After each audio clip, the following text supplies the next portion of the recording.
Доброго вечора. Можна вас взяти інтерв'ю? Так, доброго вечора. Скажіть, будь ласка, оскільки Марія скоро покидає Діжон, поділіться своїми враженнями за півроку життя тут.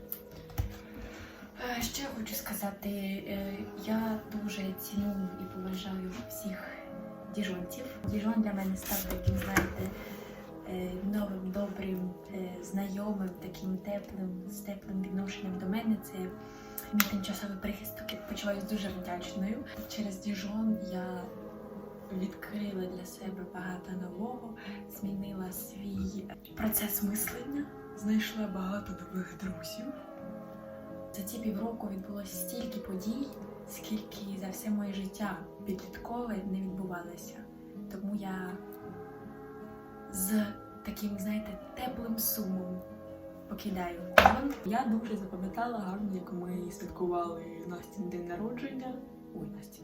Вибачте, це не буде Настя народження, це був день народження Ріоти. В парку і нас закрили, і ми повинні були перелазити. Що ще додати? Як я їздила одна в Ліон забрати речі, бо моя мама передала мені речі з Києва через людину, яка їхала в Ліон. І я зустрілася з цією людиною і забрала речі. Наша поїздка в Марсель. Дивіться влог, кстати. Як Ліда приїжджала з Леною. Взагалі було супер класно. І навіть на початку, як Діжон тільки розкривався перед нами. Взагалі я дуже запам'ятала класно, як ми їхали сюди 2 дні чи скільки машиною з іншими французами. Це теж було прикольно, як ми зупинялися в Чехії в такому класному готельчику, де нас накормили, напоїли і встроїли спати, коротше. Стільки спогадів таких, знаєте, вагомих. Але для того, щоб їх по-справжньому оцінити, я вже сьогодні Лені це сказала, мені потрібно поїхати.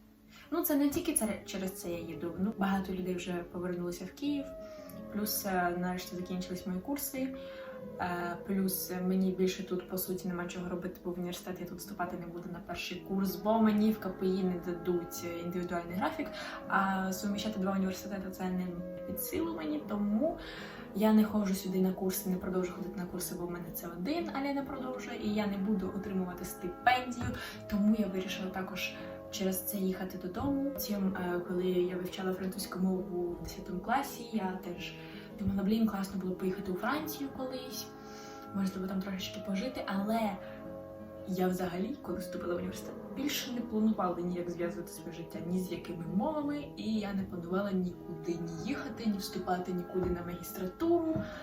Але життя саме збирає, що тобі робити. І я дізналася, що це за місто таке, яке ховається в назві Діжонська гірчиця.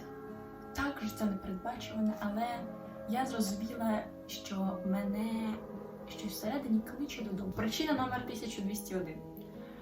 Я дуже сумую за своїми батьками і хочу з ними побачитись. Причина номер 1202. Я дуже сумую з Києвом і хочу прогулятися Хрещатиком. Причина номер 1203.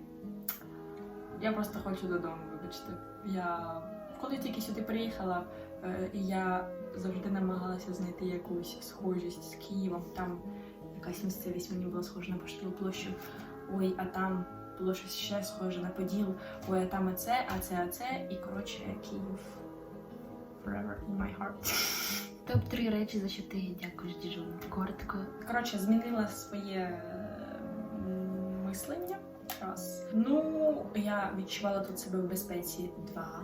Ну, я вийшла з зони комфорту. Це 3, 4, це я знайшла. Ладно, давай 5. Я знайшла класних друзів. Я наповнила своє життя такими, знаєте, я наче приїхала трошечки з напівпустою банкою зі своїми спогадами, так, напівпорожньою банкою спогадів, які я тільки встигла назбирати за своє життя.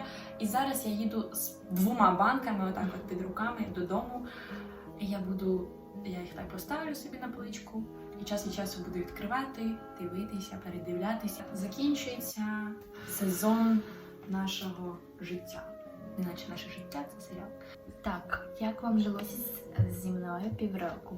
Ми разом жили в одній кімнаті. Коли до цього в нас в Києві була кожного своя кімната.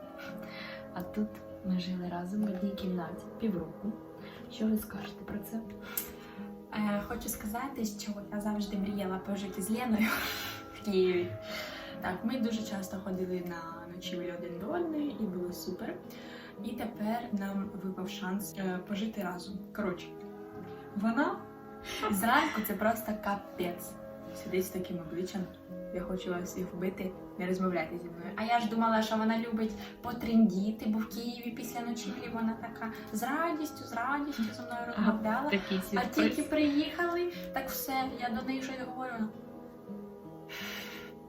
вся в своїх думках щось там літає, щось там.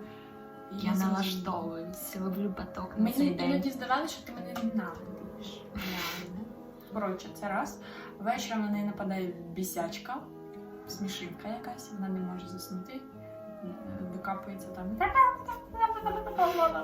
Отак от. Тормошить тебе, а ти хочеш спати. Ну, так взагалі все норм. Але було прикольно. Ми знаходили спільну мову, бо бували дні, коли мене щось бісило, я щось бісила, і ми могли за день Взагалі не спілкуватися. не особливо. сказати ні слова. Але при цьому ми були такі нормально, на одній хвилі. Ми могли подивитися один на одного і І зрозуміти, зрозуміти, що, так. наприклад, я не хочу з тобою спілкуватися. І Так, Маша така спочатку- окей, або навпаки. Спочатку мене могло це трошечки ображати на початку, коли особливо зранку вона не хотіла зі мною спілкуватися. Бо я думала, що я тобі набридла і ти не хочеш зі мною спілкуватися за 2 дні. Я така, ну добре, ніхто не хоче зі мною спілкуватися, нікому я не нужен. От. А так, ці півроку пройшли як один день. Таке в нас раптове відео. Вибачайте за якість, але від серця. Ця жінка їде в Україну.